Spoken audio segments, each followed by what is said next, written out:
Hey, Randy Joe here, and today we are going to continue with Folk February and listen to Joni Mitchell's 1971 album, Blue. Not only is this one of the most infamous folk albums of all time, but it's just one of the most infamous albums, period. This is a highly critically acclaimed album, but it is no longer on Spotify. Unfortunately, none of Joni Mitchell's music is, because she does not want her music on Spotify. She does not support the platform. So instead, we're going to be listening to Blue on YouTube through her YouTube channel. So the money's going right to her. No harm, no foul here, right? So yeah, 36 minutes, a pretty short album, all in all, and it is pretty infamous. I've never given it a listen. I've never even given Joni Mitchell much of a listen, but I do know she's considered a legend. So with 10 tracks, kicking things off, we've got All I Want.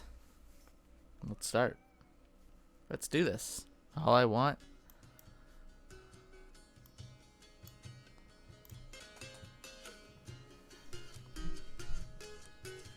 Very tinny instrumentation here. She's got a very country twang sort of voice. Her accent coming in. Pretty straightforward lyrics, but nice and sweet. Easy on the ears.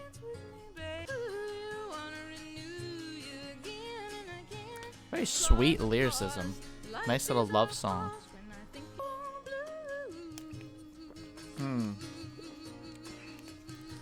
There's the title. Really shame that this isn't on Spotify. Very nice, very syrupy. Also got a carefree tone to it. Really just like beautiful song about love. Maybe that new relationship energy. And the instrumentation is very like just carefree and gentle, and really does a great job backing up the tone of the lyrics. Love that one. Beautiful track. Just a great love song that is carefree, just like that feeling of first falling in love. You know, a classic. Next we're going to My Old Man. Really strong piano on this one. I really like her wavering tone as well. Song dedicated to her old man. Her father, I would assume. But maybe it's a dedication to a loved one.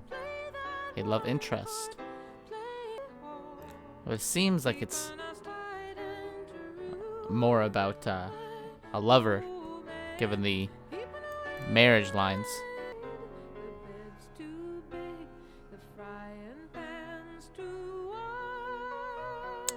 What a sweet bridge about loneliness, but it's done so in such a cute way. Bed's too big, frying pan's too wide. Really like just simple yet effective lyricism. Really nice nostalgic tone as well to this one. Maybe given the fact that it's from the early 70s, it's got that nice pristine, clean 70s tone. She really belts it out there. A little playful finish. Whoever's on the piano there did a fantastic job adding a sense of whimsical playfulness to the track. But closing that one out, we're going right into Little Green. I guess the track list is here. I don't have to scroll down every time.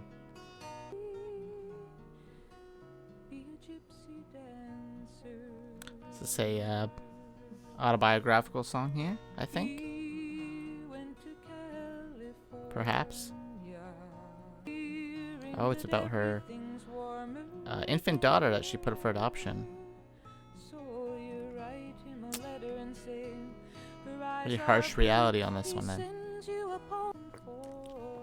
I can hear the depressive melancholy in her tone.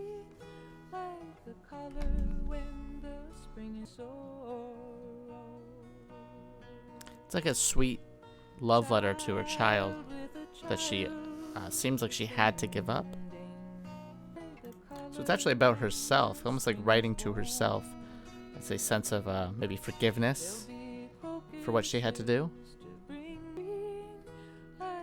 Maybe the most poetic track so far, too. Really like that one. Again, very delicate track. So far, every track here has been very just like enjoyable in the way that they're very simple, yet direct. And also just very syrupy sort of instrumentations and vocals that aren't overdone. Next we're going to Carrie. Certainly a sincerity that definitely comes through the music. Much more upbeat. Like the bongos in the background, that bass line. Definitely has a stronger sense of rhythm. I feel like I'm almost going on a vacation to an island. A little switch up in tone for sure on this track. The folk voice is very strong within her, you know, like there certainly channels that old English tone. Definitely a lot more beach ridden on this one. Inspired by Joni's time with a cave-dwelling hippie community, that certainly comes through the not just the lyrics but the instrumentation. A much more calypso-infused track. Feels like I'm going to the Bahamas with that one. But tied with folk. Next we've got Blue, the title track here. I'm expecting some depressive tones throughout this one. Definitely the bluest, I'm hoping.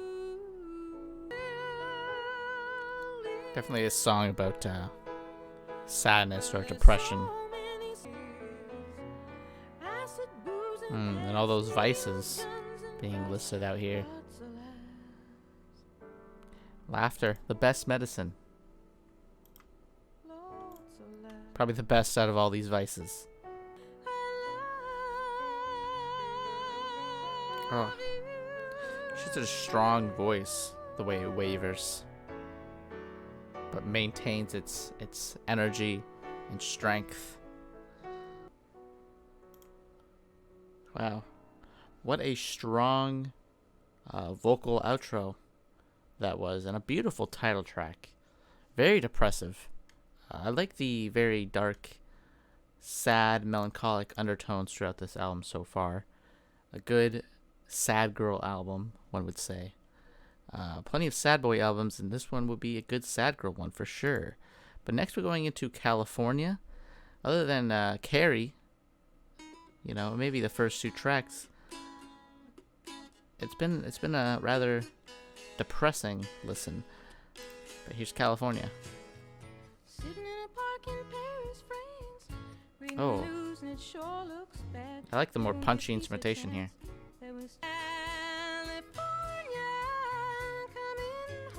Very much a hippie culture, you know, ideology here is California.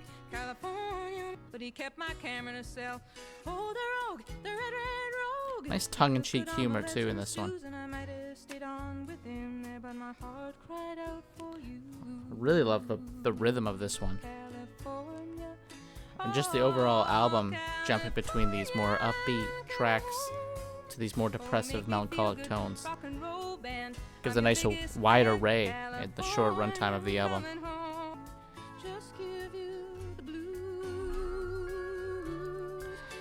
Lots of blues lines throughout this album. Lots of callbacks to the title. Definitely makes this, I think, a concept album, no? God, I wish this was on Spotify, because so far this album has been incredibly strong. Especially for a first listen.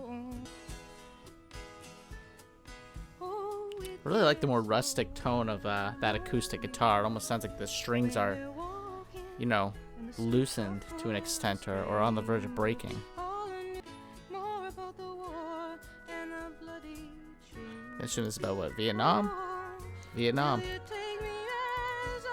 A nonsensical war. Even more than most. James Taylor with the guitar. Yeah, that twitchy guitar is true. It's very twangy, loose, and fun. And just a nice song about, I think, wanting to get away from the madness in the world to California. The bright, beautiful state of California. A very hippie culture induced track. This one's This Flight Tonight. Again, really rustic instrumentation. Definitely has a blues tone to these as well. This one here reminds me of Zeppelin in a way.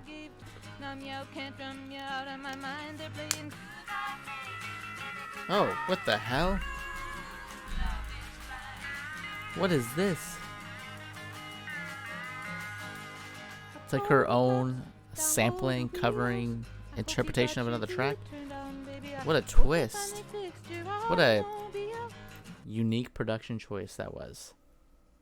And unexpected for sure. But it seems like Joni here is thinking about a love that she's wanting to be with.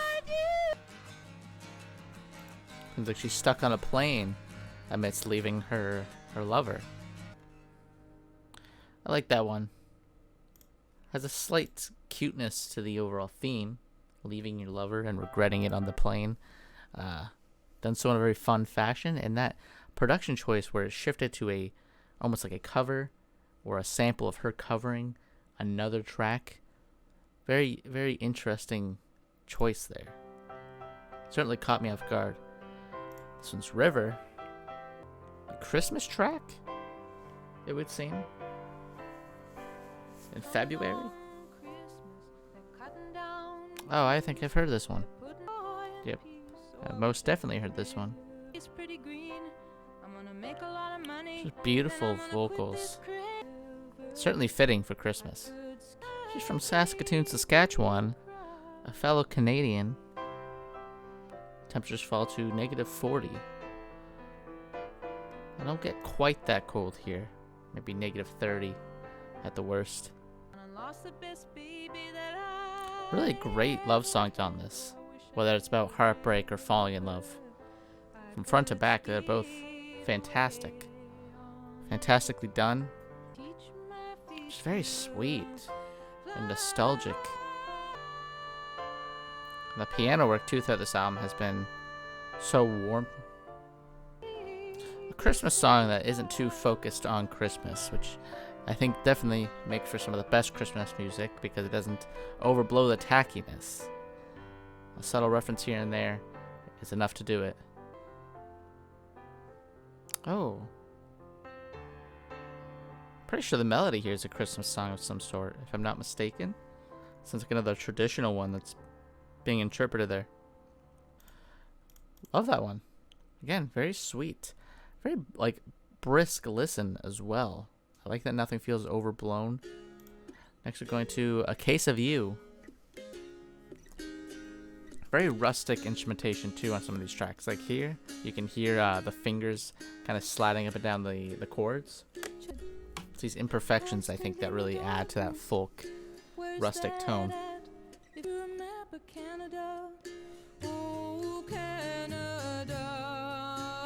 Please stand for the national anthem. Maybe the most metaphorical, poetic track so far. The lyrics are typically more direct, it would seem. But this chorus, strong metaphor for drinking up someone's love. Oh.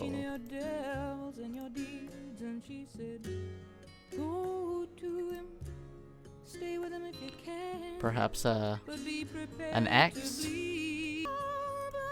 implying that this man is one that's gonna hurt her. Bitter and sweet, she described this man as. Would make sense given the verse 5 here. Great track. Maybe not my favorite of all of them, but I thought it was pretty sweet, pretty cute. And next we got The Last Time I Saw Richard. This is the last track here, actually. And who is Richard? Richard could be about her first husband, allegedly.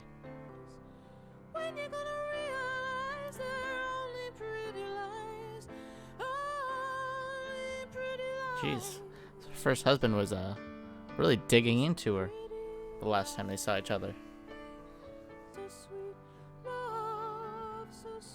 Seems like Richard has fallen into a deep depression over this failed marriage.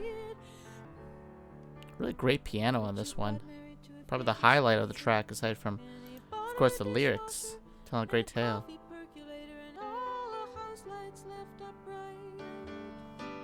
Richard doing well now. It seems like maybe Richard marries another woman. Maybe finds happiness and she doesn't, because she's living this sort of lifestyle of, drifting, of being a dreamer. That, or Richard is settling in this marriage because he is not a dreamer. Definitely a multiple interpretation there. Closing things out, and that is it for Blue by Joni Mitchell.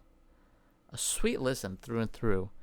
Pretty great arrangements as well in the instrumentals, most of them being pretty sparse and utilizing the piano most forthright. Tracks like Carrie or California are certainly a lot more upbeat, a lot more fun and punchy, which are nice to break up the depressive, melancholic tone of this album. And then things like All I Want as well are very, sweet and uplifting in their love focus, while tracks like The Last Time I Saw Richard, for example, or Blue, or even Little Green are very dark, very depressive, and certainly bring things down. So I really like the way this, in 36 minutes, manages to kind of shift the momentum quite a bit in terms of its themes. You have a lot of just happy tracks. You have a lot of hard-hitting, depressive tracks, more depressing than not, given the album title. But still, a smart thing to do to not be overwhelming in its crushing, depressing tone. And on top of that, just beautiful songwriting, whether it be very direct or metaphorical. Both sides are just beautiful, poetic, and relatable. Nothing negative to say about this one. But if you have an album you'd like to suggest, go ahead and leave it in the comments section below. I'll check it out, possibly, if it is one of interest. And as always, if you enjoyed this video, please hit like and subscribe to follow along and listen to more folk albums. And pretty soon we'll be listening to the March albums. That will be a different genre. Again, it starts with an M.